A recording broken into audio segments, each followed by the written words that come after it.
This is it. This is the final. Welcome to the £300,000 fray. Prestige of winning snooker's fourth major. Great spirit, great atmosphere, great prize on the line. Who's going to prevail? No, not there, not there. What a pot, that is Judd Trump. Hi, I'm Judd Trump and I'm rewatching that clearance against Mark Williams. Judd Trump rules in Riyadh. So, I mean, obviously, Judd, it's been a long, arduous match here at this point, and you know, Mark, one of the coolest customers in the game, in the bowls here at the moment. What's going through your mind? Do you feel like you're going to get back? I mean, at this point, I'm thinking only the cannon really can go wrong. If he doesn't get through the reds here properly, then he's going to have a chance. And at that point there, I probably thought it was all done really. The ball split well. He's not too badly on the black. He's just got to roll it in. It's going to be a little bit too far away from it if you're being picky, but I think the way he's played for the last few frames, he's probably going to knock this in and then it's all over. So there's not much hope there really, but yeah, you're just kind of praying at that point. And I mean, there, once he's missed, what's going through your mind? The heart must be pounding. You're obviously all of a sudden, yeah, you've got to do the business and step up. Yeah, I mean, at that point, I'm coming to the table a little bit deflated because I thought he could have left something a little bit easier. I was really looking around the table and there was nothing really that was kind of standing out to me, but I knew there was one big shot. I didn't really want to play safe at that point because there was still two balls safe and I felt like he would go for something and probably get it. So it was kind of do or die at that point, and just I went for this tricky one in the middle, hoping to get it, trying to play it with a little bit of safety, trying to bring the white back behind the black, so he couldn't have taken the easy red. So after he's gone in, I've had a look and I did leave it. So if that red didn't go in, it was game over. So yeah, it was a massive shot in the match. And like, what are the emotions like? Is it easy? I mean, I suppose it must be the greatest adrenaline rush in this sport to be in this sort of position, but it must also be quite terrifying as well. Yeah, I felt reasonably calm at this point. I think because I actually thought I'd lost, so the nerves completely dissolve from your body, and it's not until you kind of get a chance again. I think every shot that you pot, you feel the kind of adrenaline again. At this point, I was hitting the ball well, I was in perfect position, and as long as you're kind of right behind the next ball, you don't feel like you're going to miss. So it's only when you kind of play the shot a little bit badly, again there, absolutely perfect on the black to get a good angle on the next red, and then here's where you can kind of go 2 or 3 different ways about the break. But for me, I'm always someone that wants to kind of go straight into them and get the balls out in the open rather than leave it to the last opportunity.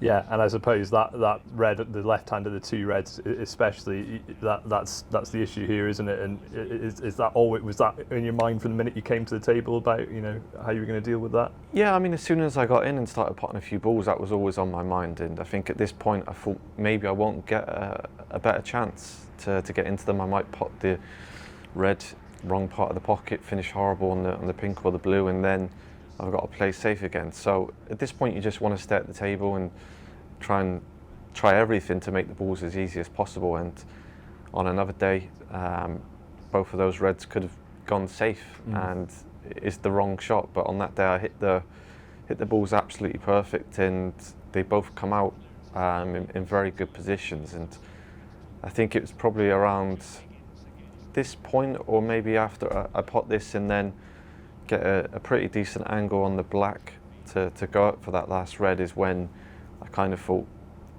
it's mine to lose now. You know that if you miss from that point, it's going to be a bit of a twitch. So it's kind of about just staying as calm as possible and trying to put the white as close to the next ball as possible. And I think you'll see as the break goes on, it's pretty much flawless throughout the whole break. So I didn't really think I was gonna miss anything easy. Does the money enter your mind? I mean, this was the most lucrative individual frame in snooker history. I suppose you wouldn't be thinking quite in that depth, but does the money enter your mind at all when you're playing for so much? Not at this point, no. This is just, you just don't want to lose. You're trying everything not to lose. I think as soon as the last black went in, I think it went into my mind. Pretty quick, I'd realised that I'd saved myself 300,000, which is nice. But I think at this point, you kind of, everything you've done throughout your whole career, the amount of times you practice clearing up the bolt colours, the amount of times I've done it in practice over and over again, you're kind of playing on instinct, playing on memory, really. You're kind of a little bit kind of spaced out. It's just natural now. You've done it so many times, clearing up the colours, and for me, it was just about getting a good angle on the blue. I think I felt a little bit short there. Try not to go the other side of the blue, but then you kind of take a step back, and you've got this one big shot left. If it goes right, perfect on the pink, and is game over. And I think as soon as I hit it, I kind of knew that the white was going to be perfect. And you've got people filming around the table. It was a bit of an epic finish, and for me, it's just two simple balls to finish, but it kind of in that magnitude of a game, anything is missable. So I think I remember before the black even went in the pocket, I think I was nearly fist pumping already. So I think I was so full of adrenaline when it got to this point. I knew as soon as I hit it, it was in. And yeah, you see the celebrations of kind of probably one of my best wins ever.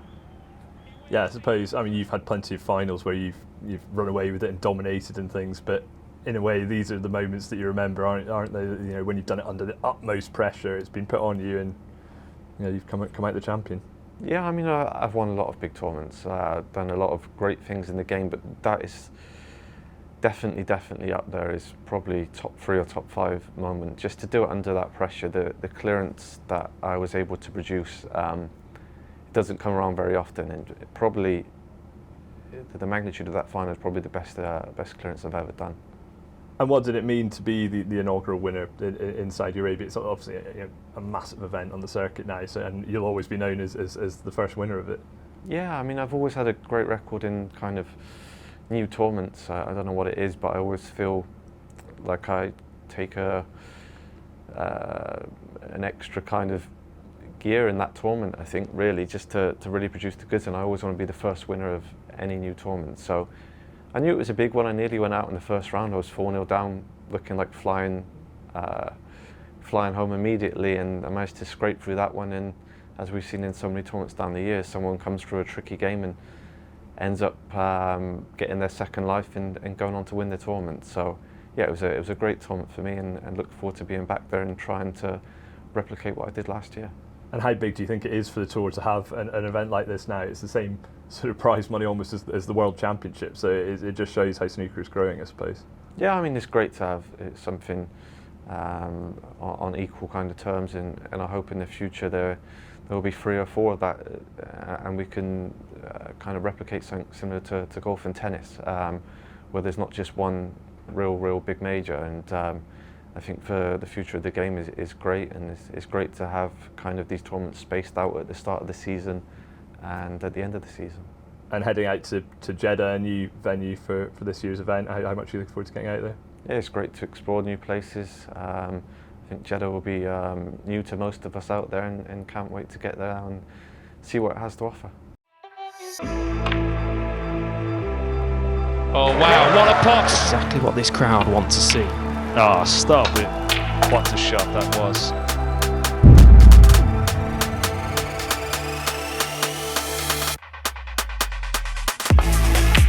And he gives it the big one. He absolutely loves